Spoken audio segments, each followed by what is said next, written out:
fique à vontade. Né? Que isso é para ele, né? Para a ele, tudo é por ele, para ele, são todas as coisas, né? E ainda estou lembrando aquele hino que foi cantado aqui, tem coisa boa chegando, tem algo acontecendo, não importa o que eu vivi, o que importa é que eu sobrevivi, aleluia. E se você está aqui, meu irmão, é porque você tem promessa de Deus, é porque ele te mantém, ele te preserva, ele tem grandes coisas para fazer. Eu gostaria que você ficasse um pouquinho de pé, tá? Você que pode. Quem não pode ficar de pé, pode ficar sentado aí, não tem problema nenhum. Não vai fazer diferença nenhuma. Bem, gente, eu queria que você abrisse rapidamente no Evangelho de Mateus, capítulo 11, versículo 28. Esse texto que é tão conhecido. Lembrando que semana passada nós tivemos uma aula aqui de combater a ansiedade, né? À luz da Bíblia, como a gente combate a ansiedade. E hoje a gente vai avançar mais um pouquinho. Pastor Caruso iniciou, né? Falou aqui, mostrando que Deus tem, à luz da Bíblia, antídoto, remédios, para que a gente consiga controlar a ansiedade. Aleluia! É óbvio, irmão, como ele disse que a ansiedade, em seus níveis normais, todo mundo tem ansiedade. Todo mundo tem ansioso, tem expectativa, fica apreendido, né, apreensivo diante de situações, só que ela tem que estar em níveis normais. E quando ela ultrapassa isso, a Bíblia tem remédios. Vamos ajudar, amém, gente? Amém. E hoje a gente vai ver aqui também algumas coisas interessantes que Jesus nos ensinou. Mateus 11, 28. E eu vou ler apenas um versículo aqui que interessa pra gente, tá? Que eu vou ler aqui, que diz assim: vinde a mim. Eu vou ler só o versículo 29. Tomai sobre vós o meu jugo e aprendei de mim, que sou manso e humilde de coração, e encontrarei descanso para a vossa alma. Amém, gente? Amém. Pode sentar. Pode sentar. Tem outro texto bíblico que eu vou fazer a leitura. João capítulo 13, o versículo de 1 a 10, que fala daquele momento em que Jesus, antes da cerimônia da Páscoa, ele lava os pés dos discípulos.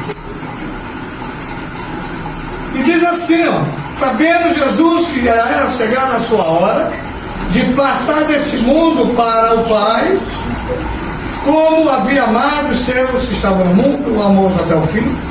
Acabada a ceia, tendo o diabo posto no coração de Judas Iscariotes, filho de Simão, que o traísse, Jesus, sabendo que o Pai tinha depositado nas suas mãos todas as coisas, e que havia saído de Deus, e que ia para Deus, levantou-se da ceia, tirou as vestes, tomando uma toalha, cingiu-se, depois pôs águas numa bacia e começou a lavar os pés dos discípulos e enxugar-lhes com a toalha com que estava cingido.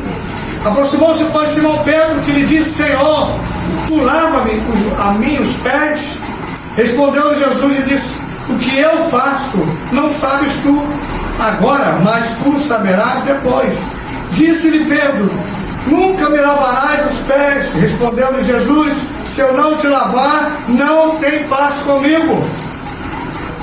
Disse-lhe Simão Pedro: Senhor, não somente os pés, mas também as mãos e a cabeça. Disse-lhe Jesus: aquele que está lavado não necessita de lavar senão os pés, pois no mais todo está limpo. Ora, vós está limpo, mas não todos. Aleluia. E eu fico com esse pedacinho que eu falei. Jesus disse assim, lá em Mateus 11, 28. Na realidade é o versículo 29.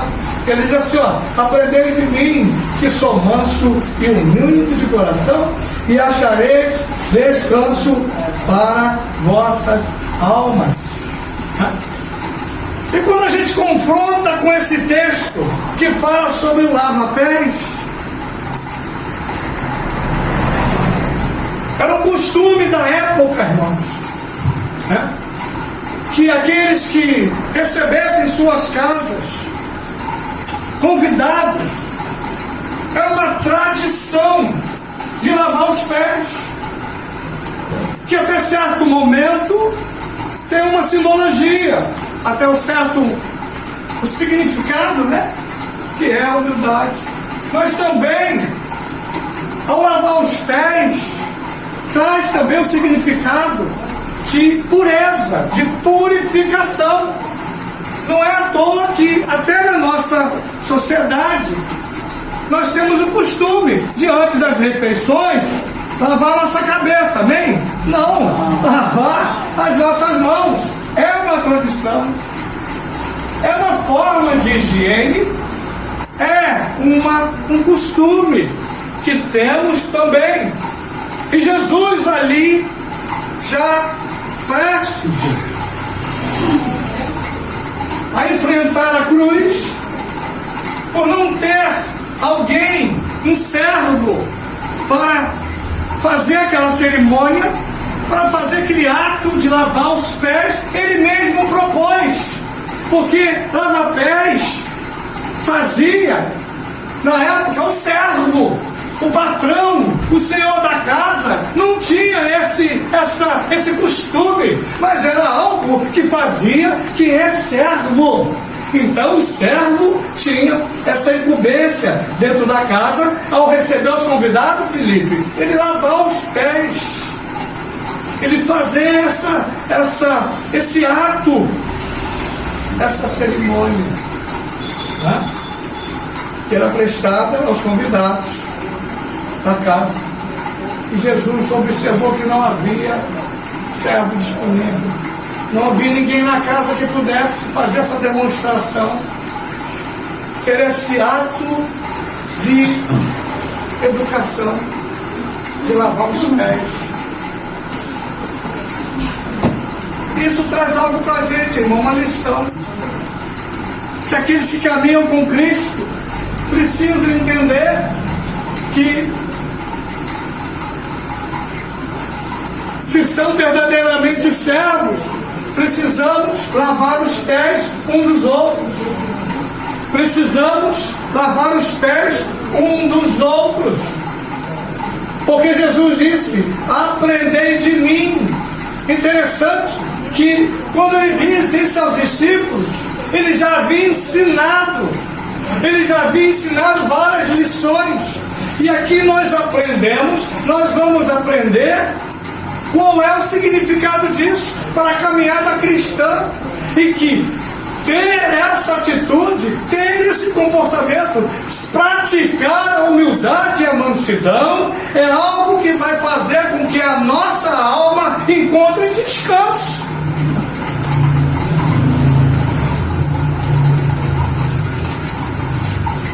E quando ele fala, aprendei de mim, irmãos, ele está dizendo o seguinte: já foram ensinados, mas precisam pôr em prática a importância da prática da humildade e da mansidão.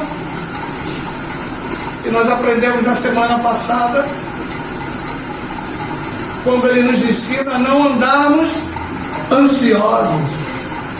E agora aqui ele coloca outras virtudes, que é a humildade, que todo aquele que caminha, todo aquele que professa a fé em Cristo deve praticar a humildade e a mansidão. E a humildade, quando ele fala aprender de mim, ele não está falando de uma prática, Marcelo, transitória.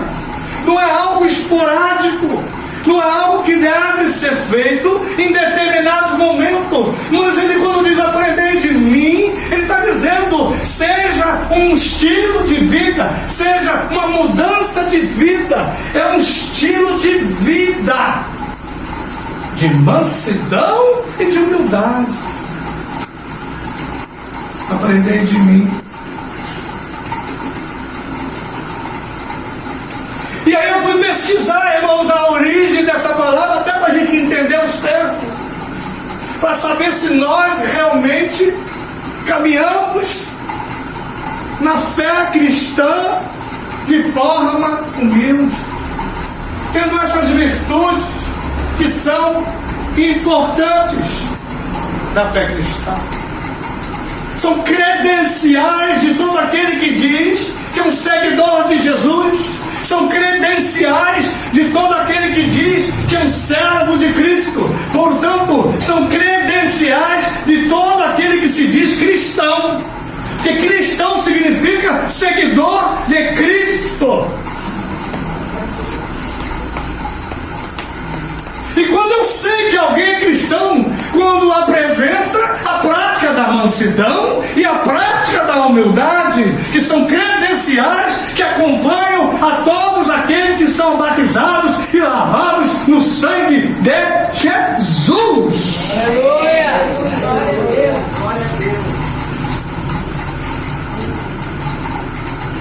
A palavra de origem hebraica significa anavá.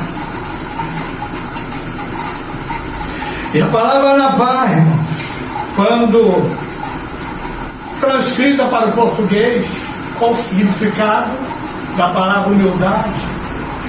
Diz o seguinte: pessoa moderada que controla seu ego, pessoa moderada que controla sua raiva, sua ira,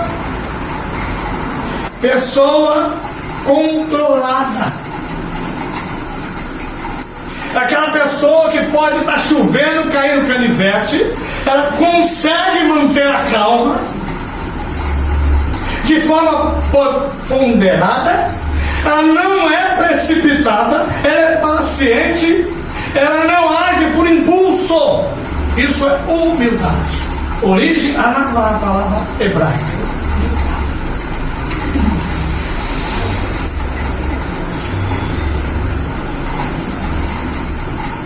E daí tem outra palavra também, mansidão. Anavá também. E a mansidão que Jesus está falando é aquele comportamento que é alinhado com a vontade de Deus. Tem a ver com humildade, com gentileza, com submissão.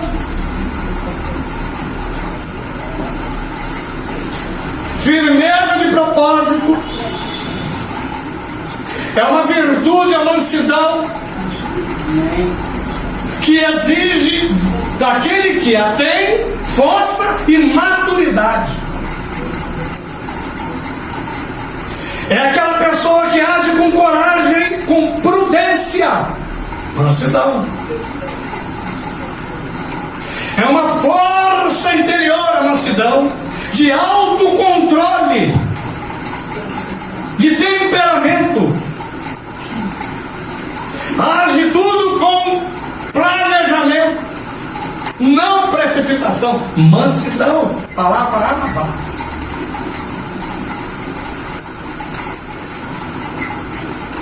Não tem nada a ver com passividade ou com fraqueza. A passividade não tem nada a ver com aquele que pratica mansidão ou aquele que é humilde. A palavra tem a ver com autocontrole, controle das suas ações. Por quê? Porque a natureza humana, a Bíblia diz que ela é caída, corrompida. E no momento que a gente pratica mansidão, a gente consegue controlar os ímpetos, os impulsos da natureza humana. Isso é mansidão, isso é humildade. Porque elas são sinônimas. Observa que é a mesma raiz da palavra anavá. Portanto, elas são, o significado delas se equivale.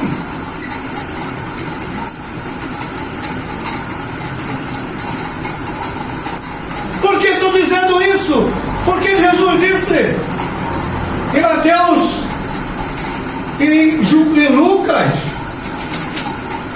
Mateus 11, 28, ele diz assim: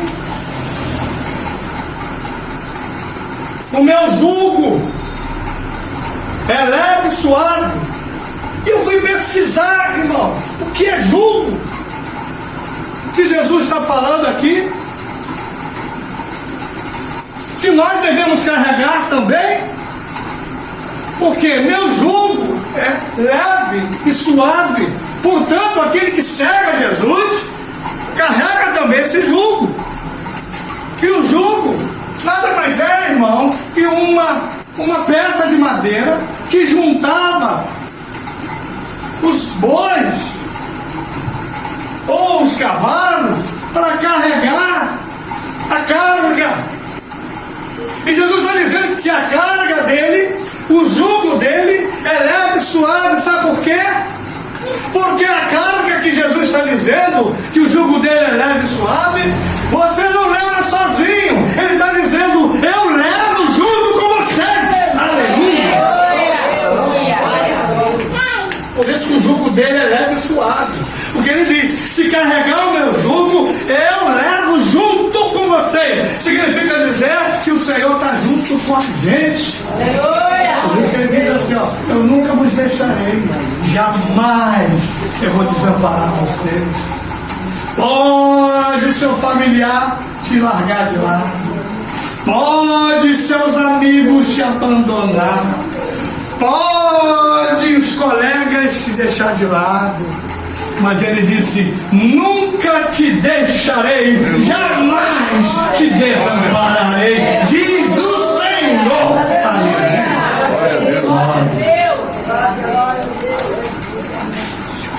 Então, qual é a diferença do cristão para quem está ali fora? A diferença é que a batalha que você tem, a carga que você carrega, alguém está te ajudando.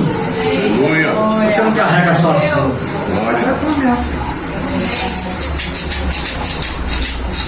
Você não está carregando sozinho. Lembra de Judas Simeão? Sempre vai ter um Simeão para te ajudar a carregar a cruz. Sempre vai ter um Simeão. Interessante, irmãos, que ele diz que o jugo dele é leve e suave. Por isso, ele ajuda a carregar. Você não carrega sozinho, está juntinho. Vai levar a sua batalha, a entrar na sua luta, na sua batalha, na sua guerra. E aí ela fica suave, ela fica leve. Leve e suave. É isso. E o que isso tem a ver, meu irmão?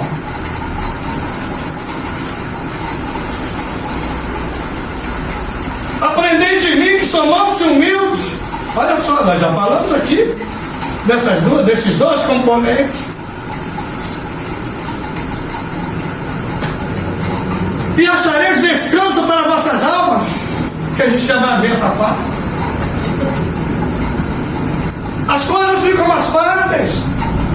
É mais fácil de lidar com a vida. A vida fica mais fácil. Porque o jugo é leve e é suave. Ele prometeu que nos acompanhará todos os dias. Ele prometeu que estará conosco. Ele prometeu que vai nos ajudar a carregar esta carga. Glória a Deus.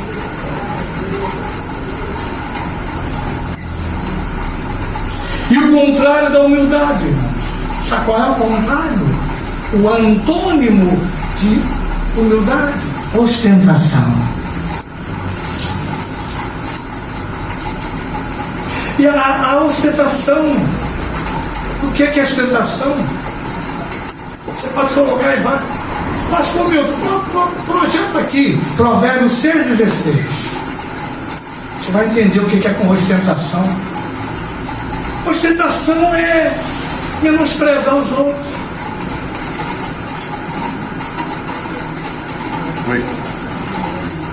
Mostrar que, olha aí, essas 6 coisas do resto seu. E a sétima, a alma abomina. Vamos lá, pastor, por exemplo, o que aborrece? Olhos altivos. E quando você bota olhos altivos, isso é ostentação. Por quê? Olhos altivos, orgulhoso, vaidoso, está tudo ligado ao mesmo significado. Aquele que ostenta, ele é vaidoso, ele é orgulhoso, ele menospreza as pessoas. E qual é o problema da ostentação? Quebra a humildade, destrói a humildade. E a ostentação, qual é a consequência para a igreja? Quebra, destrói a comunhão da igreja, destrói a unidade da igreja. Por isso aí é abominável. Aborrece o Senhor. Olha lá o Senhor. Ostentação. Acabou a comunhão da igreja. Você conhece gente assim? Acaba com a comunhão da igreja. Acaba com a unidade da igreja. O cara está lá na frente, está tudo isso? Carroça na frente das vacas, mesmo? Olha os bois. Isso aí, está lá na frente.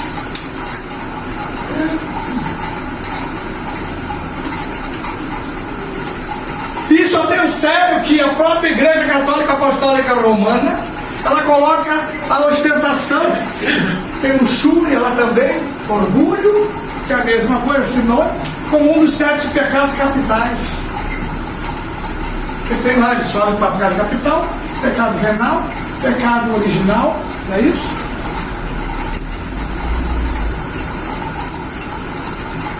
Um dos 7 é isso. A ostentação, orgulhoso. E a Bíblia diz que Deus exalta o orgulhoso, amém, gente? Não, Deus exalta o humilde e abate o soberbo, porque é a mesma coisa, tá? Ou seja, tem o mesmo sentido. Os amados, Deus abate. Deus não é complacente com o orgulhoso, com o prepotente, com aquela pessoa que tem ostentação, que age com ostentação, né? Que busca por aprovação dos outros. É isso? E você vê aqui, irmão, que 6 coisas aborrecem. A 7ª faz o quê, pastor? Projeta aí, Provérbios 6,16. Olha o que faz a última. Aqui, ó. 6 coisas aborrecem. Agora tem a 7ª que Deus abomina. Bota lá, bota aí, pastor. Só para a gente ver, ele já falou sobre isso. Qual é? Próximo versículo, por favor.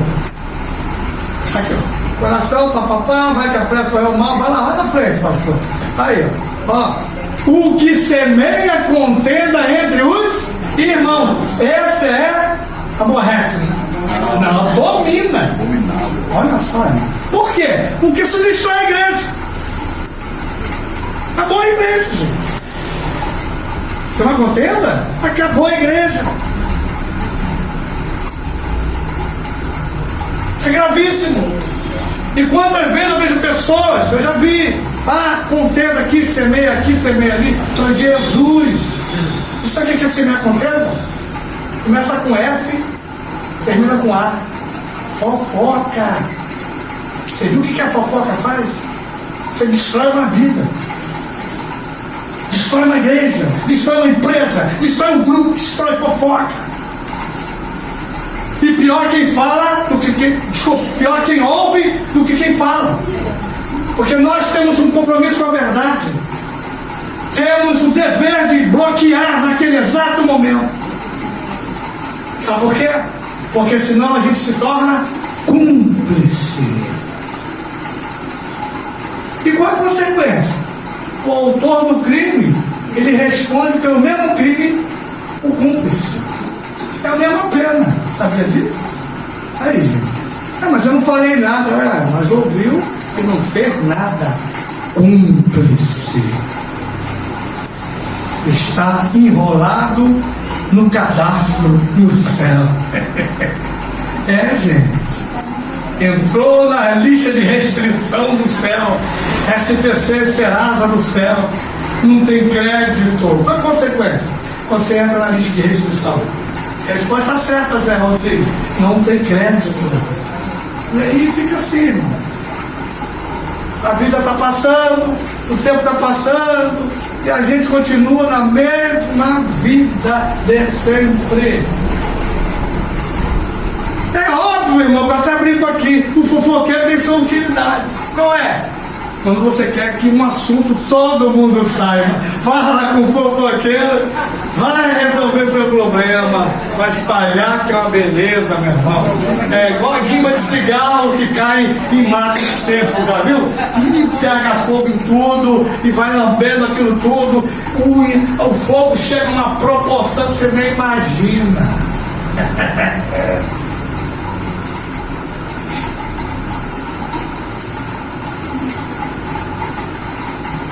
É isso aí. Jesus disse: vinde a mim, vós que estáis cansado e sobrecarregado, cheio de problema. O pastor falou sobre a ansiedade, não? E diz o quê? Aprendei de mim que sou manso e humilde, e achareis o quê? Descanso para vossas almas. Eu preciso praticar humildade, eu preciso praticar mansidão, e aí, meu irmão, Deus promete que você vai ter descanso. Você vai descansar em Deus. Interessante aqui, irmãos, que não fala descanso, pastor Marco, um pouco. Ué, mas fala descanso para a vossa alma. Por quê? Porque certamente, né, pastor? Está ali. Se você está com a alma descansada em Deus, o seu corpo responde.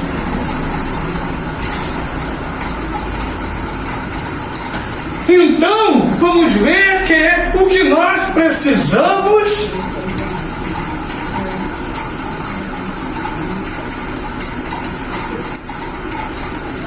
é que a nossa alma descanse.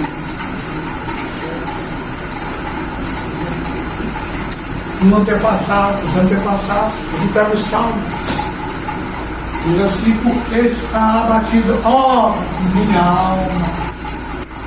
Salmo 42. E aí ele dá o antídoto: espera em Deus, descansa em Deus, porque está aflita, porque está batida, ó minha alma. E ele começa a apontar o quê? Qual é o remédio? Eu sei que é bom ir psicólogo, é bom. Mas, irmãos, existe remédio bíblico também. E se o remédio bíblico não adiantar, não resolver, tem que procurar um terapeuta. Tem que procurar um psicólogo para ajuda. Isso aí.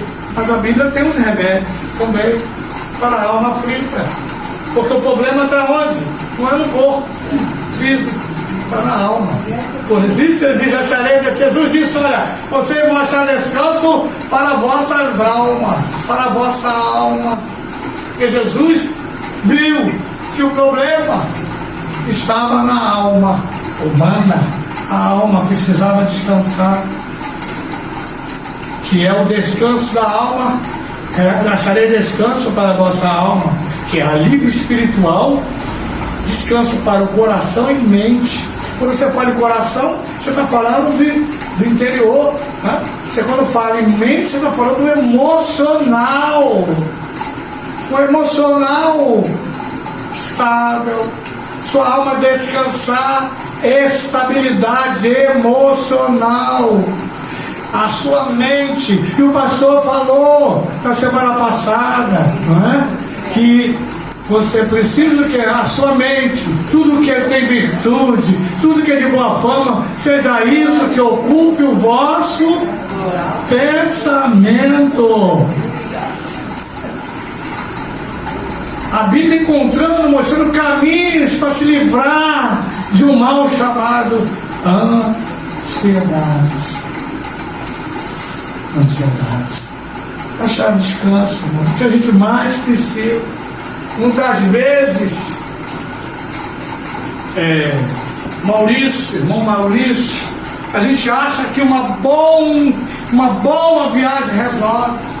Muitas vezes a gente acha que um passeio vai resolver, que um bom banho de mar, ou quem sabe lá para o Pantanal Mato Grossense, ver lá aquela bicharada, em um zoológico vai resolver, ou aquela casa de praia maravilhosa na região do lago, ou aquele hotel de primeira, 6 estrelas, não sei nem se existe.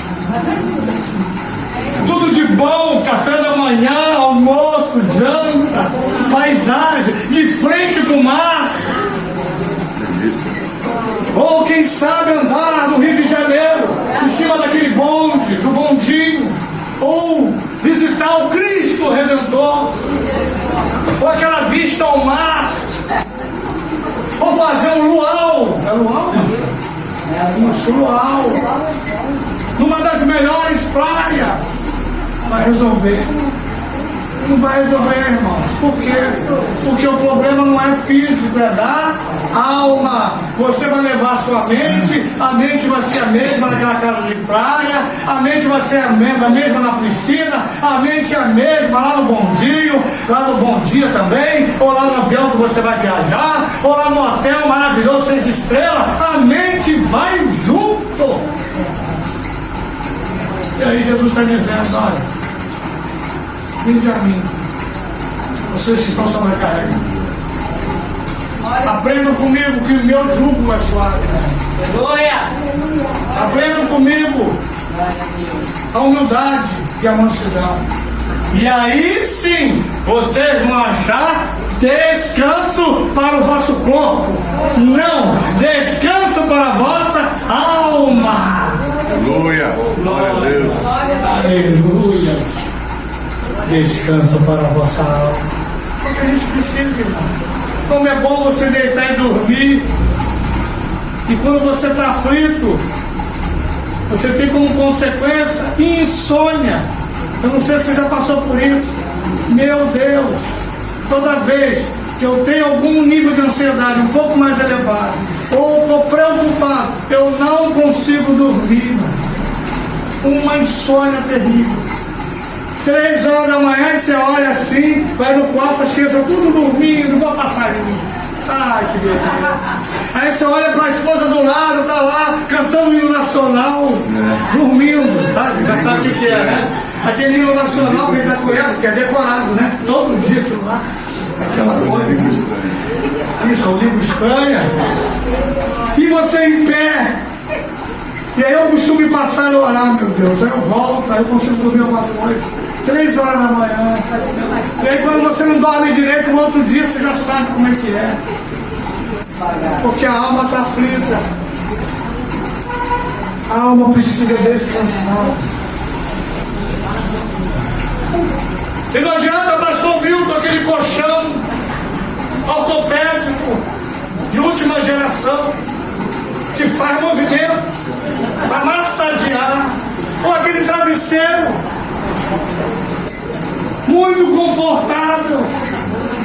A cama só falta falar, né, pastor Milton? Ela vai mexendo, tem umas camas aí, gente, olha que beleza, olha só, massageia o colchão na realidade. Mas não adianta, meu irmão, porque se a alma estiver aflita, só Deus. Ele está dizendo, vocês vão achar descanso para vossas almas. Aleluia. Aleluia. E eu vou terminar aqui agora, né? E eu fico com o conselho do salmista, Salmo número 42. Olha o que diz o salmista para terminar agora. E a gente ir para casa e comer aquele feijão. Tropeira, tem tropeira? Na casa do pastor Marcos. Projeto aí, Salmo 42. Todos são convidados. Salmo 42, por favor, pastor. Olha que não, é 42, versículo. Porque está batida. Não. Porque está batida. Porque está batida a minha alma. Ele conversando. Olha só o que diz o salmista. Porque está batida a minha alma. Porque te perturba, porque você está agitada a minha alma. Ele falando com a alma, gente. Ele está cantando, ele está dizendo, por que está batendo? Não sei, ele está cantando, deu algum tom, né? Chama tom, melodia, né? Deu um ritmo, por que está abatida a minha alma? Ele cantando e falando com a alma. Ele disse, minha alma espera em Deus. Aleluia! Pois ainda louvarei a salvação da sua presença. Espera em Deus, descansa em Deus, descansa nele. Aleluia. Terminei. Não vou falar mais nada.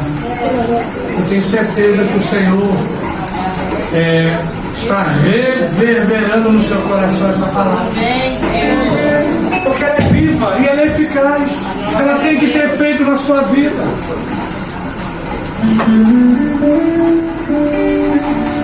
Ela tem que ter efeito. É como uma injeção de ânimo, como uma bezetacil. Ela dói no início, quando não tem anestesia, tá? Você vai sentir aquele efeito depois dolorido, mas ela vai fazer bem ao seu organismo. Assim é a palavra, ela vai fazer bem. Glória a Deus. Na sua vida, ela vai reverberar, ela vai fazer coisas boas. Você que chegou aqui agitado, você que chegou com a alma agitada, Deus está falando que você vai sair daqui e que vai ter descanso, e que você vai ter descanso. Descanso para a nossa alma. Você vai achar descanso. Aleluia. Você vai ter uma semana diferente. Você vai ter uma semana menos agitada. Você vai ter uma semana diferente. Você vai ter um sono que jamais você teve. Quem sabe tem pessoas aqui que estão com insônia. O Senhor vai te dar um descanso essa noite. Receba! Porque o Senhor está trabalhando na sua alma. A alma agitada, a alma paciente. Oh Deus, em nome de Jesus, agora nesse momento, para que o Senhor entre na nossa alma agora, aquele que esquadrinha, aquele que conhece nosso andar, nosso caminhar, aquele que esquadrinha os nossos pensamentos. Ele está esquadrinhando nessa manhã. Ele está tirando essa carga dos teus ombros. E Ele te dará um descanso. Aleluia. Para a sua alma.